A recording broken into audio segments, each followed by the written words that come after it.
வடகிழக்கு பருவமழை எதிர்பார்த்த அளவு பெய்யாததால் சென்னைக்கு குடிநீர் வழங்கும் ஏரிகளின் நீர்மட்டம் உயரவில்லை என்று பொதுப்பணித்துறை அதிகாரிகள் தெரிவித்துள்ளனர். தமிழகத்தில் வடகிழக்கு பருவமழை அக்டோபர் மாதம் 20ஆம் தேதி தொடங்கி டிசம்பர் வரை 3 மாதங்கள் பொழியும்.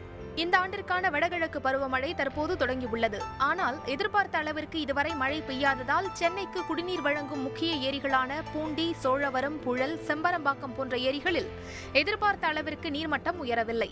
இருப்பினும் கடந்த ஆண்டு நவம்பர் மாதம் இதே நாளுடன் ஒப்பிட்டு பார்க்கும்போது நீர்மட்டம் ஓரளவு அதிகரித்து காணப்படுகிறது.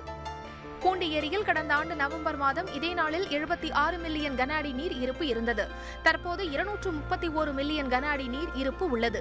சோழவரம் ஏரியில் கடந்த ஆண்டு நவம்பர் மாதம் 18 மில்லியன் கன அடி நீர் இருப்பு இருந்தது. தற்போது 78 மில்லியன் கன அடி நீர் இருப்பு உள்ளது. புழல் ஏரியில் கடந்த ஆண்டு இதே நாளில் 45 மில்லியன் கன அடி நீர் இருப்பு இருந்தது. தற்போது 446 மில்லியன் கன அடி நீர் உள்ளது.